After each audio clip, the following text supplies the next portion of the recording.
9장입니다. 사도행전 9장 15절에서 16절.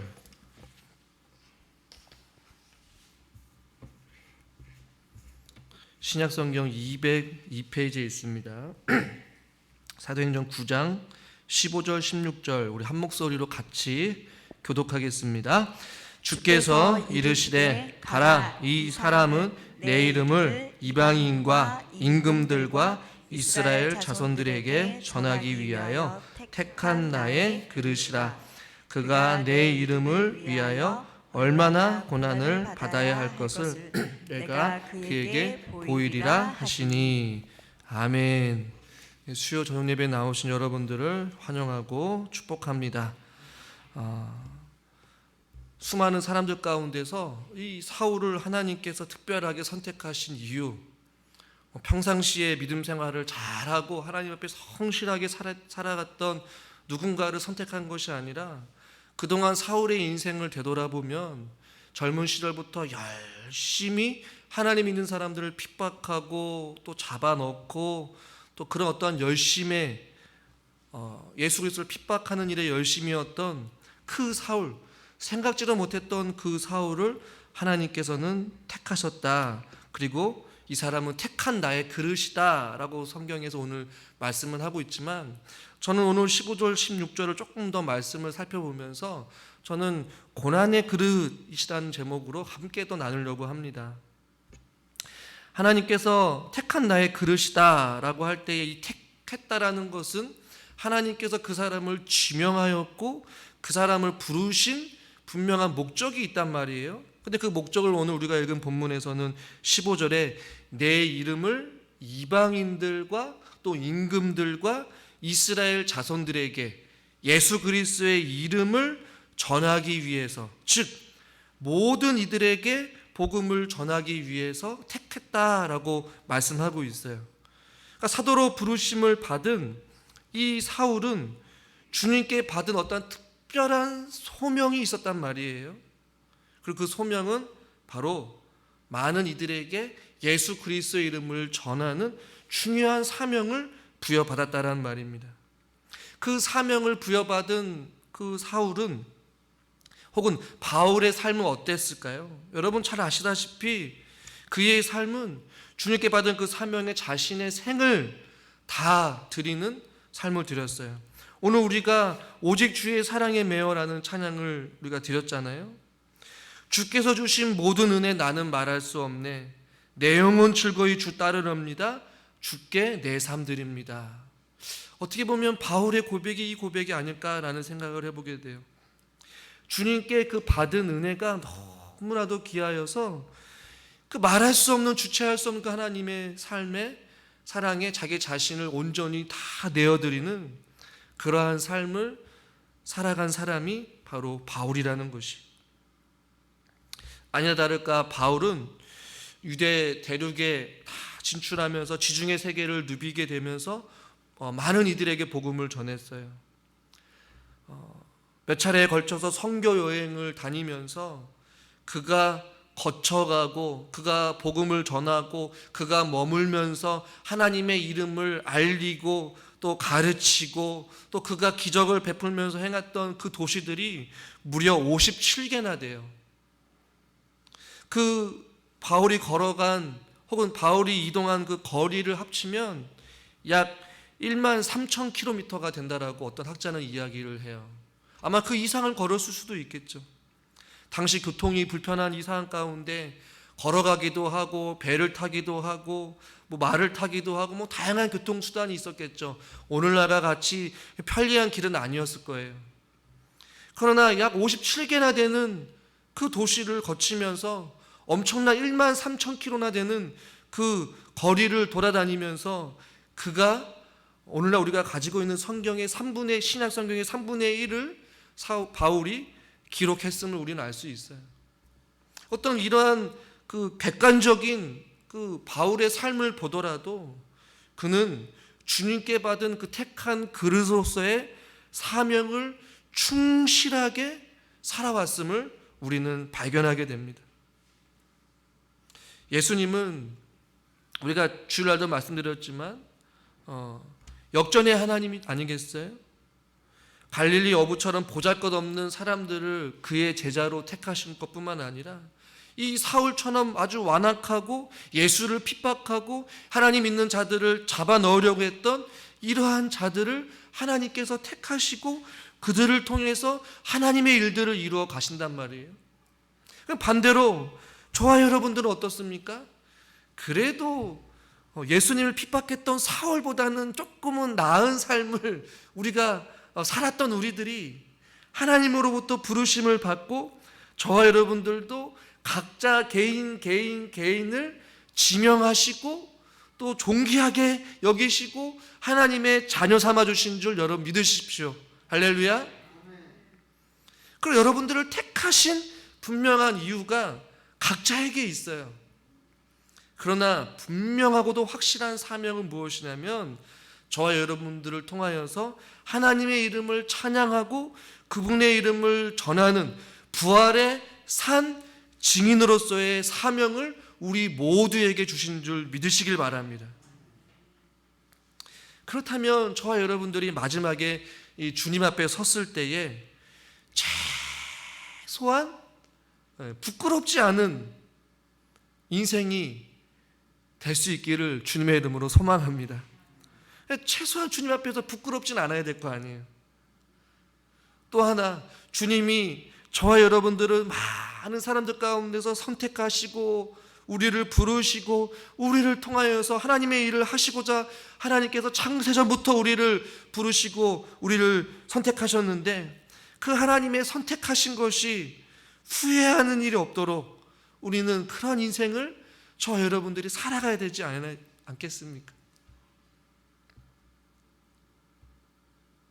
저 여러분의 삶이 1분 1초가 아주 소중하게 주님의 산 증인으로 우리가 살아갈 수 있기를 주님의 이름으로 축원합니다.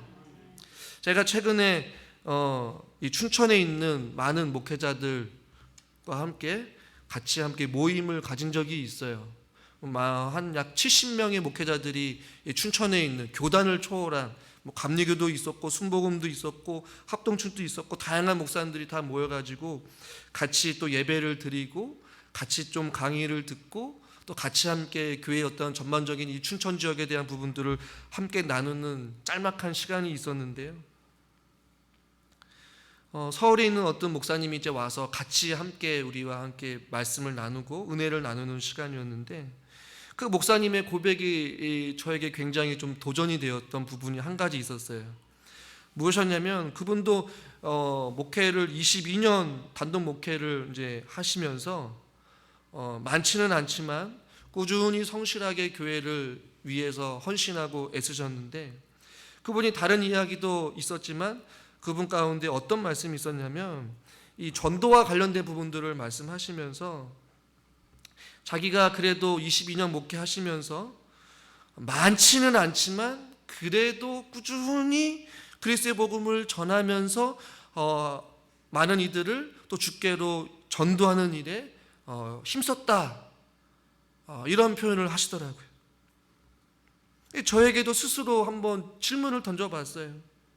교회를 위해서 헌신하고 수고하고 예배를 위해서 성도들을 가르치고 양육하고 어떤 목회적인 사역의 현장에서 많은 일들은 했지만 실질적으로 내가 예수 그리스도를 모르는 자들을 직접 만나서 그에게 생명의 말씀의 복음을 전하고 그를 예수 그리스도로 이끌어 온 사람이 과연 내 목회 인생을 되돌아오면서 몇 명이나 될까라는 생각을 해보게 되었어요. 그러면서 앞으로 제 목회 패러다임을 조금 더 바꿔서 남은 그 목회의 많은 일정들 가운데 정말로 복음을 전하는 목회자가 아닌 한 사람의 성도로서 한 사람의 부활의 증인으로서 하나님 앞에 그리스도의 복음을 전하는 일에 더 매진해야 되겠다라는 생각을 목회자인 저도 해보게 되었어요. 목회자 주변에 불신자를 만나는 것은 좀 쉽지는 않거든요. 대부분 상대하는 사람들이 교회 안에 있는 성도들이거든요. 주변의 목회자들이고요. 만나는 모든 이들에게 기회가 될 때마다 그리스도의 복음을 전하는 그 증인으로서의 삶을 저와 여러분들이 함께 살아갈 수 있기를 주님의 이름으로 소망합니다.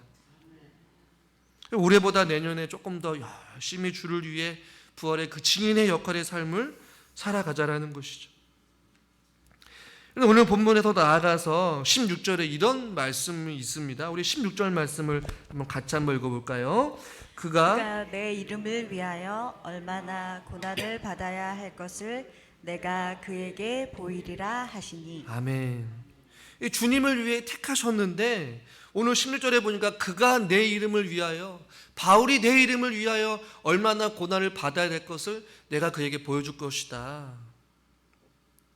좀 이해가 안 되죠? 주님을 위해 택하셨으면 그에게 능력도 주시고 힘도 주시고 어떠한 형통함을 주시고 다양하게 하나님께서 그를 격려하고 위로해주고 보호해 주셔야 되는데, 물론 하나님께서 바울을 통하여 일하실 때 그에게 능력도 베풀어 주시고 지혜도 주시고 힘도 주셨어요. 그런데 오늘 우리가 읽은 본문에서는 내 이름을 위하여 그리스도의 복음을 전하다가 고난을 받게 될 것이다 라고 말씀하고 있어요.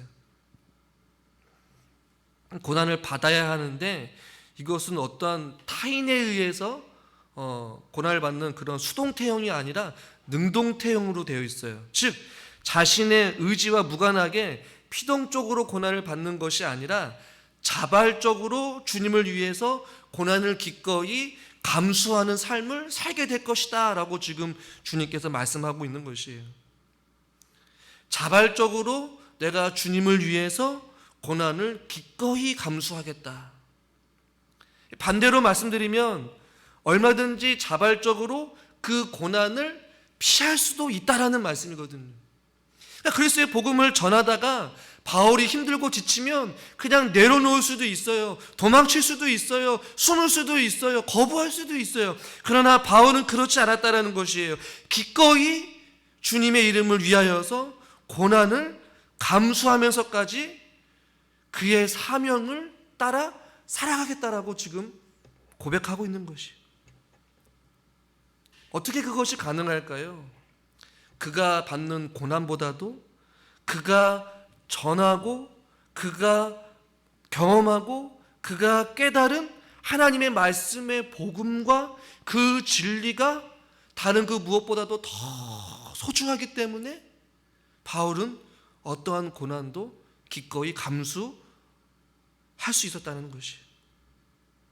사울은 주님을 위해서 자발적으로 고난의 그릇이 되었단 말입니다. 스스로 고난의 길을 걷기를 마다하지 않았어요.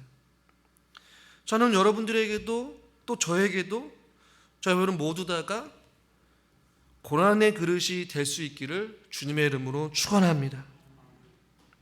사도행전 20장 22절부터 24절까지 한번 교독해 볼까요?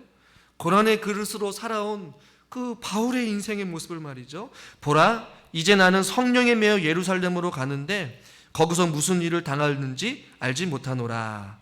23절 여러분 읽으세요.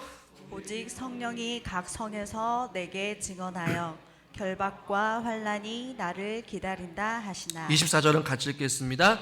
내가 달려갈 길과 주 예수께 받은 사명 곧 하나님의 은혜의 복음을 증언하는 일을 마치려 하면은 나의 생명조차 조금도 귀한 것으로 여기지 아니하노라. 아멘.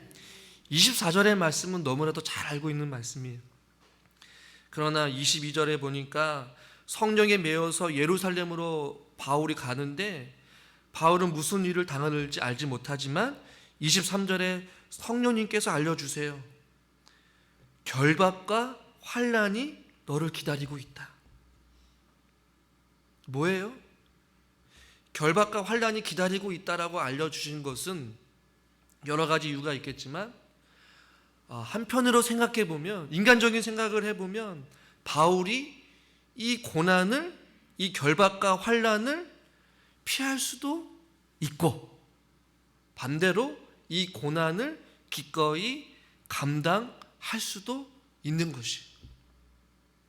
그러니까 지금 우리가 읽은 본문 16절에서도 얼마나 고난을 받아야 할 것을 여기서 말하는 이 고난은 자발적인 고난이에요. 성령님께서 알려주셨어요. 성에서 너가 결박을 당하고 환난이 너를 기다리고 있다. 그런데 24절을 보십시오. 20장 24절. 주님께 받은 그 사명, 그 은혜 복음을 증언하는 일을 마치려면 나의 생명조차 조금도 귀한 것으로 여기지 아니한다. 기꺼이 내가 주님 앞에 내 자신을 드리겠다라는 것이, 기꺼이 고난의 한복판 결박과 환난으로 지금 걸어가겠다는 것이에요. 무엇 때문에요? 주님께 받은 사명 때문에, 복음을 전하는 일, 예수 그리스도의 이름을 전하는 일 때문에 바울은 그 고난의 그릇의 삶을 살아가게 된 것이에요. 또 한 구절 읽어보겠습니다. 고린도후서 11장 24절부터 교독하겠습니다. 27절까지. 제가 24절 읽죠.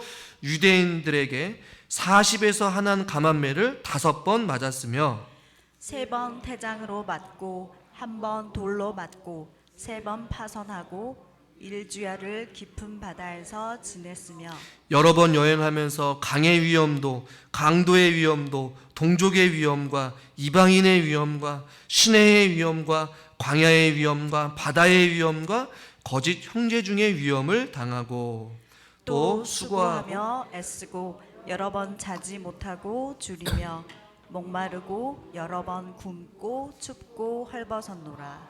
아멘. 여러분, 이것이 고난의 그릇의 삶을 살아가는 모습의 아주 바울의 삶의 모습을 잘 보여주고 있는 구절이죠. 이 말할 수 없는 삶의 고난의 연속이었어요. 40의 감한 매를 5번이나 맞을 정도가 됐으니 말이죠. 1주야를 바다 깊은 바다에서 지내기도 하고 여러 가지 강의 위험, 강도의 위험, 같은 동족의 위험, 이방인의 위험, 거짓 형제 중의 위험, 어떻게 보면 인간이 당할 수 있는 모든 고난을 어떻게 보면 다 경험했어요. 자연의 위험, 사람의 위험, 같은 형제의 위험, 거짓과 배반과 또 수고와 애쓰고 잠을 자지도 못하고 줄이고 목마르고 굶고 헐벗는 어떤 이런 고난의 인생을 기꺼이 자발적으로 살아갔단 말이에요.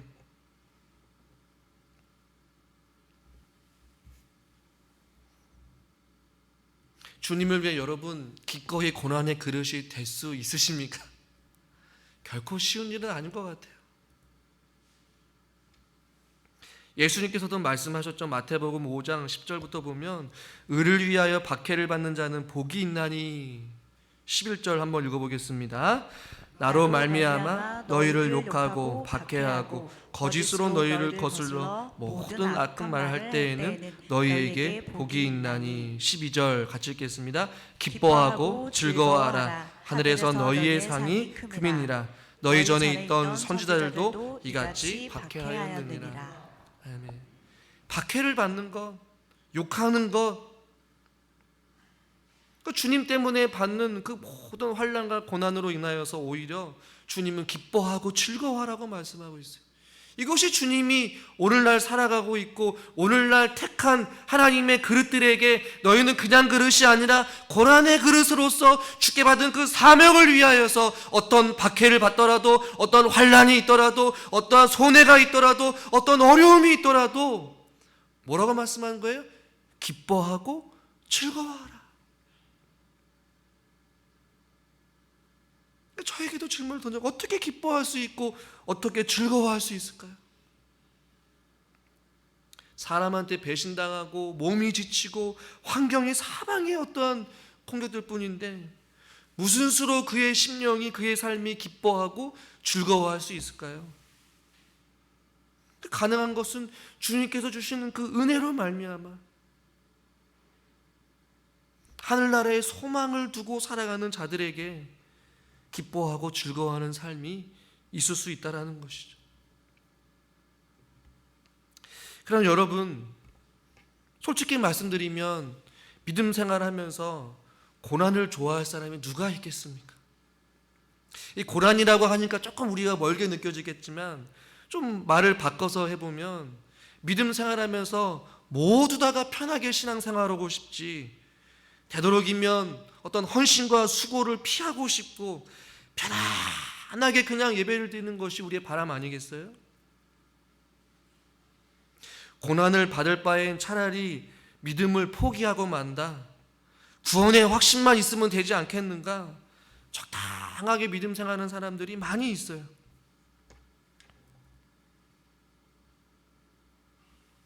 요즘에 시대가 많이 바뀌게 되고 코로나로 인하여서 여러분 교회의 환경도 많이 바뀌게 되었는데, 제 주변에 이제 아는 지인도 목사님 저 섬기던 교회를 나오고 무슨 큰 대형 교회에 온라인 등록교인으로 등록했습니다 라고 이야기를 하더라고요.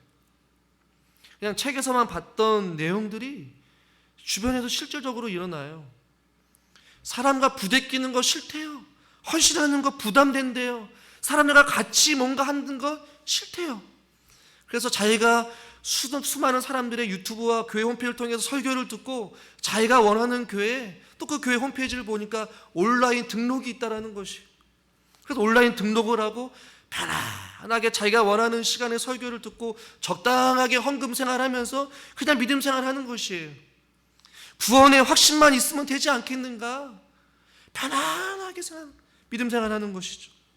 온라인 등록교인이 저는 나쁘다라고 비판하는 것은 아니지만, 오늘 이 바울의 삶과 비교해 봤을 때에 주님을 위하여서, 몸된 교회를 위하여서, 죽어가는 영혼을 살리기 위하여서 우리가 비록 연약하고 비록 힘이 없고 지혜도 부족하고 시간도 없고 물질도 없지만 우리가 같이 힘을 모아서 각자가 주님의 택한 그릇으로서 북진천교회라는 이름으로 모여서 우리가 예배를 드리고 그 예수 그리스도의 이름을 위하여서 우리가 세상을 향하여서 그리스도의 복음을 외치는데, 이 모두 다가 바울과 같은 고난의 그릇으로서의 자발적인 그 고난에 우리가 헌신해야 될 줄 믿습니다. 저는 하나님의 복을 누리기를 원하지만 주님을 위해 어떤 헌신도 수고도 하려 하지 않는 사람들을 저는 이기적인 그리스도인이라고 표현하고 싶어요. 모두 다가 하나님 앞에 응답받고 복받기를 원해요. 그러나 반대로 그 주님의 받은 은혜에 감사하면서 그 어떤 헌신도 수고도 하려고 하지 않는 사람들, 큰 교회나 작은 교회나 공통적으로 똑같이 하는 소리가 무엇이냐면 일할 사람이 없다라는 것이, 하나같이 다 편안하게 믿음 생활하려고 하는 것이죠. 저는 제 스스로에게도 계속해서 연말에 또 내년을 준비하면서 제 스스로에게 계속해서 도전하고 말씀합니다. 주를 위해 기꺼이 더 수고하고 한 발 더 뛰고 애쓰고 순종하는 사람이 되자. 사람 보고 일하는 것이 아니라 하나님 바라보고, 주님 제가 여기 있습니다. 부족하지만 저를 사용해 주세요.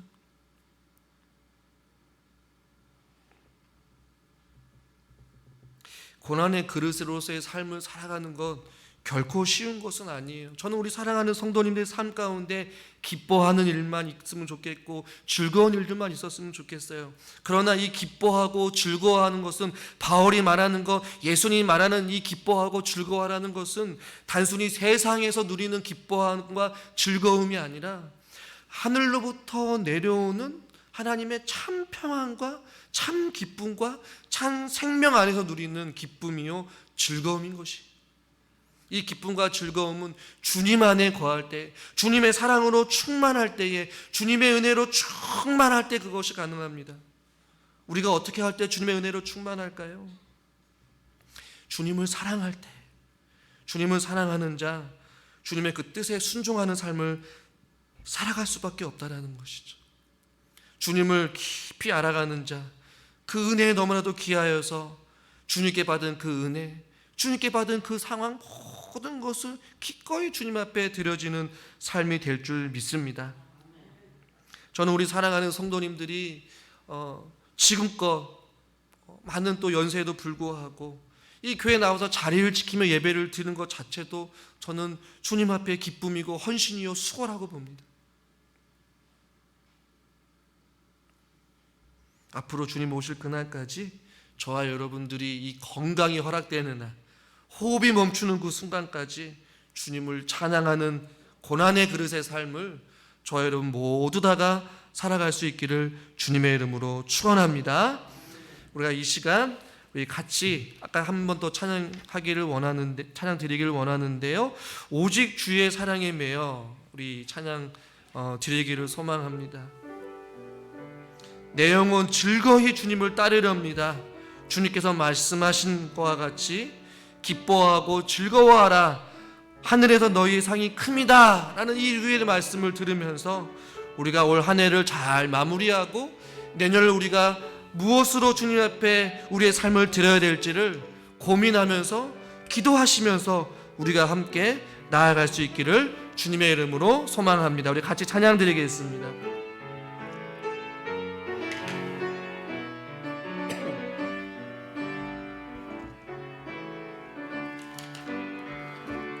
오직 주의 사랑에 매여 내 영 기뻐 노래합니다.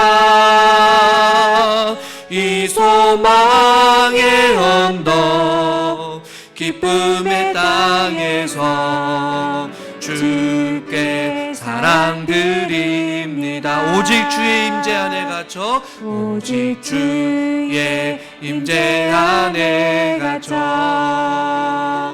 내 영 기뻐 찬양합니다. 이 소명의 언덕 거룩한 땅에서 주께 경배드립니다. 주께서 주신 모든 은혜 나는 말할 수 없네. 내 영혼 즐거이 주 따르렵니다. 주께 내 삶들이 주께서 주신 모든 은혜 주께서 주신 모든 은혜 나는 말할 수 없네. 내 영혼 즐거이 주 따르렵니다. 주께 내 삶 드립니다. 우리가 이 시간 같이 함께 말씀 붙잡고 기도하길 원합니다. 하나님, 우리를 하나님의 택한 그릇으로 삼아 주셨고 바울은 고난의 그릇으로서의 삶을 기꺼이 하나님 앞에 자기 자신의 모든 것을 들여 맡기며 어떤 환난과 고난을 기쁨으로 또 즐거이 아버지 앞에 살아갔음을 보라보게 됩니다. 하나님, 우리들도 각자에게 부르신 하나님께서 우리를 부르시고 하나님의 자녀 삼아주신 것 분명한 이유가 있을 것인데 하나님, 우리가 그 부르심 따라서 우리가 주님 오실 그날까지 우리에게 주어진 그 사명 따라 우리가 온전히 주님 앞에 달려나갈 수 있는 믿음의 사람들이 되게 달라고 우리가 우리의 영혼이 즐거이 주님을 따르기를 원합니다. 우리 앞에 환난이 있고 아픔이 있고 고통이 있고 장애물이 있고 또한 어떤 환난이 찾아온다 할지라도 예수 그리스도의 이름으로 우리가 이겨내게 하여 주시고 죽어주신 능력으로 말미암아 주님의 사랑에 갇혀서 주님의 임재 안에 갇혀서 주의 말씀 안에 갇혀서 우리의 삶을 주님 앞에 기꺼이 내어드릴 수 있는 귀한 사명자로서의 삶을 살게 해달라고 이 시간 주님 앞에 우리 주여 한번 부르고 한번 기도하겠습니다. 주여, 살아계신 하나님 아버지, 우리를 이 땅 가운데 하나님의 자녀로 불러주신 것 너무나도 감사합니다. 여기까지 인도하신 것도 감사합니다. 우리 사랑하는 성도님들 여기까지 주님의 은혜 가운데 헌신하고 수고하게 하신 것 너무나도 감사합니다.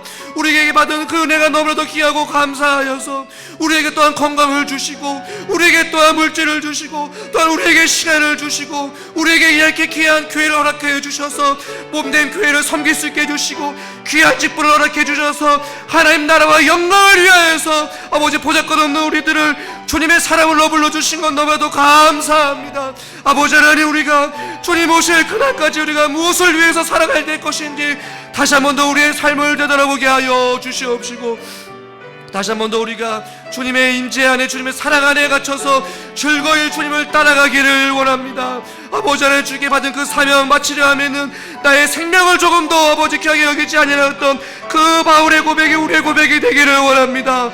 아버지, 우리가 걸어가야 될 길, 우리가 마땅히 해야 될 그 일을 우리가 기쁨으로 감사하는 마음으로 우리가 감당케 하여 주시옵시고, 그 고난의 그리스도의 삶을 우리가 감당 살아가게 하여 주시옵소서.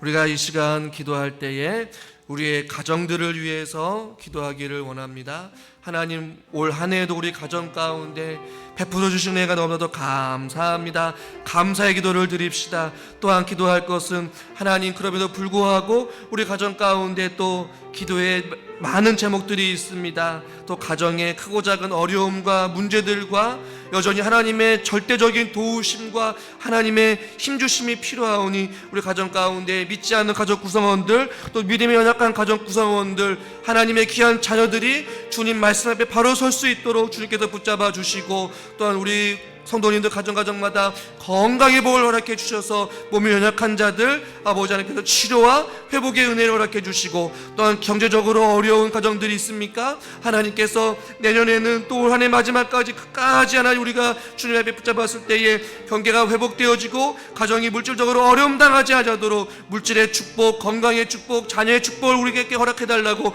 우리가 이 시간 가정을 위하여서 한번 같이 기도하기를 원합니다. 기도하겠습니다. 살아계신 하나님 아버지, 우리 사랑하는 우리 성도님들 가정마다 주님께서 은혜를 더하여 주시옵소서. 아버지는 올 한 해에도 가정에 베풀어 주시는 은혜 너무나도 감사합니다.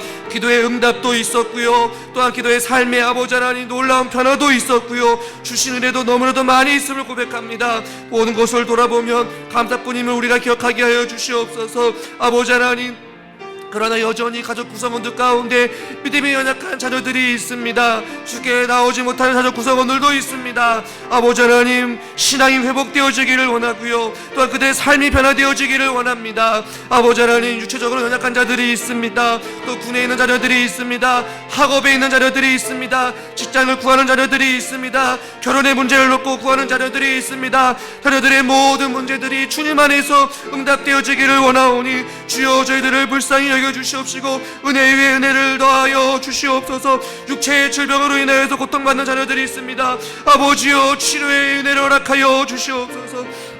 아버지 하나님, 각 가정마다 사업장을 주님께서 붙잡아 주시옵시고, 저들의 직장을 붙잡아 주시옵시고, 저들의 가정을 주님께서 붙잡아 주시옵소서. 각 가정마다 모든 무거운 짐들을 주님 앞에 다 내려놓게 하여 주시옵시고, 아버지 하나님, 아버지 앞에 나가며 시간을 주시도록 주님께서 은혜를 더하여 주시옵소서. 아버지 하나님, 아버지 앞에 나가며 시간을 주시도록 인도하여 주시기를 간절히 바라옵고 남나이다. 아버지 하나님,